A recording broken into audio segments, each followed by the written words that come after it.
ये है बड़ा इमाम बाड़ा। ये लखनऊ की एक मेन टूरिस्ट अट्रैक्शन है। यहाँ पे मुहर्रम वाले दिन जुलूस निकलता है इधर, और ये बहुत ही ब्यूटीफुल तरीके से मेंटेन किया हुआ है। इसकी एंट्री फ़ीस 50 रुपीज़ है, और 2-3 जगहें और हैं अंदर। एक तो भूल भुलैया है, 2-3 जगहों के नाम और बताए थे जो मैं ढंग से सुन नहीं पाई। तो अभी मैं आगे जाऊंगी, फिर आपको दिखाऊंगी कि यहाँ पे है क्या।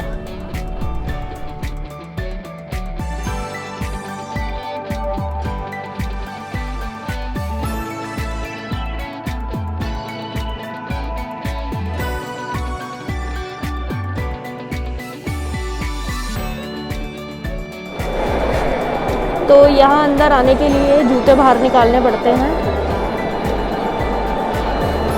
मैं एक्साइटेड हूँ भूल भुलैया जाने के लिए, क्योंकि वहाँ के बारे में मैंने बहुत सुना है, और जो मेन भूल भुलैया है वो यहीं पर ही है। और ये बहुत सुंदर तरीके से मतलब बनाया गया है, और कितना सुंदर लग रहा है ऊपर। It's very beautiful.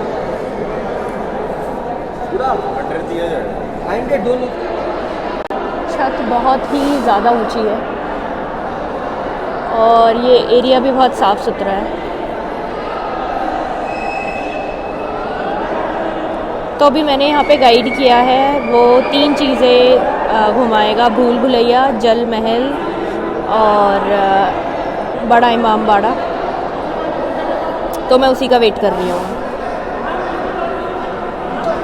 बहुत सुंदर है।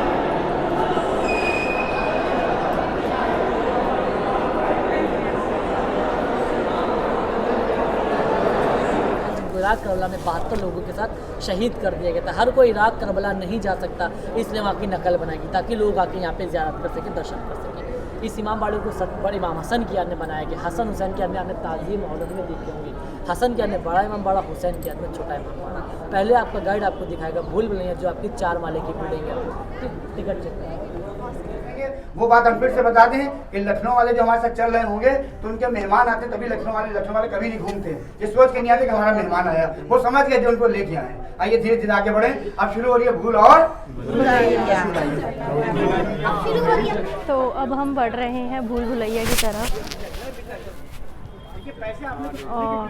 देखने के लिए ये भैया कुछ पता पाकिस्तान यूं लड़ा करता है। तो गदर का एक सीन था अशरफ अली।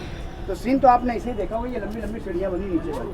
पहले वो यहाँ होना था, जुम्मे का दिन था, नमाज अदा हुई, काफ़ी मुसलमान जमा हुए कि यहाँ शूटिंग नहीं होगी।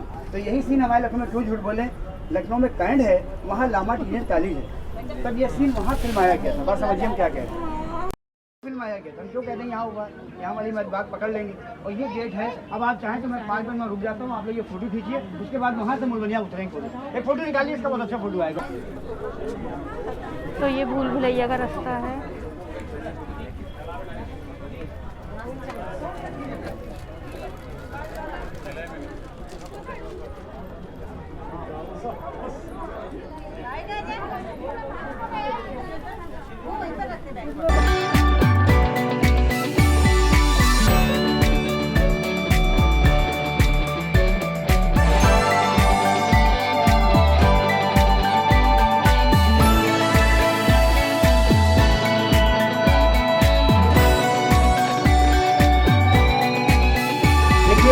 मैं आप लोग पे कान नहीं मार रहा हूँ। अगर अभी आप लोग के साथ हम न होते, एक तो यहाँ आते भी ना, और बाय द वे आ भी जाते, तो ये दीवार लेके थे, रुकिए हम दीवार के कान। अगर मैं एक ही जगह कान लगवाऊंगा तो आप सोचेंगे यहाँ सिस्टम फिट था, आवाज़ तो आई, तो सब तरफ आवाज़ क्यों नहीं आई। जब मैं चला जाऊँ तो आप लोग अपने मन से कहीं पर भी कान लगाइएगा। हम वहाँ से कैसे बोलेंगे, पहले सुनिए। अभी कान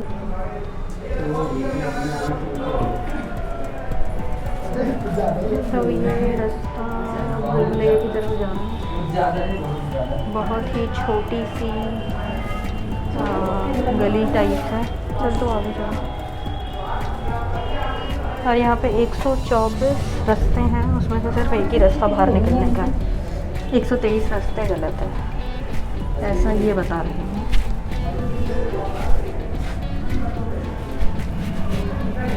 और यहाँ पे नंगे पैर आने का भी एक लॉजिक है।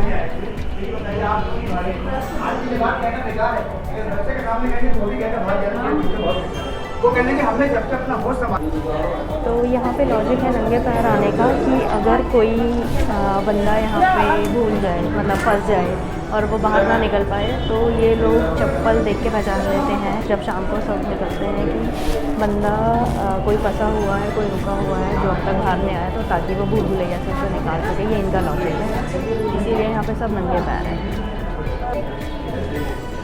बहुत ही छोटी छोटी दरवाज़े हैं, गलियाँ हैं, और यहाँ पे मतलब मुझे डर लग रहा था आने के लिए, जिस तरीके से बताया गया था कि 124 दरवाज़े हैं और एक ही रास्ता है जो बाहर आता है, और 123 दरवाजे जो हैं वो आपको वापस नहीं लेके आएंगे, इसीलिए मैंने यहाँ पे गाइड किया। तो ये जो मेरे पीछे जगह है यही भूल भुलैया है, और रास्ते बहुत ही छोटे थे और गलियाँ बहुत ही पतली पतली थी। ऐसा कहते हैं कि 124 दरवाजे हैं यहाँ पे इस भूल भुलैया में, जिनमें से सिर्फ एक ही रास्ता बाहर आने का है, और उसके अलावा आप खो जाओगे अगर आप अकेले गए। और नंगे पैर यहाँ पे इसलिए जाते हैं क्योंकि अगर कोई बंदा यहाँ फंस जाए अंदर भूल भुलैया के और वो बाहर ना निकल पाए, तो शाम को सबके जाने के बाद अगर कोई जूते यहाँ बचे हुए हैं, जूते चप्पल, तो ये जो यहाँ पे टेक केयर करते हैं वो अंदाज़ा लगा लेंगे कि कोई बंदा अंदर फंसा हुआ है, और ताकि उसे बाहर निकाल सके। ये कॉन्सेप्ट मुझे बहुत अच्छा लगा कि इनकी ये सोच है।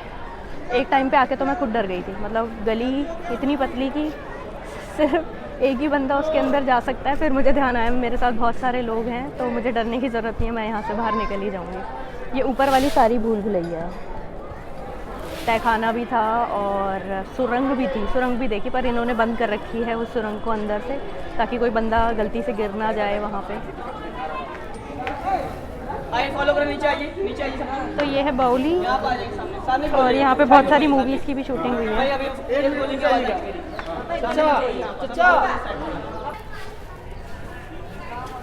तो इस पूरी जगह को बनने में 11 साल लगे थे, और जो इंजीनियर थे वो ईरान से आए थे, और 1 करोड़ रुपए उस टाइम पे लगे थे।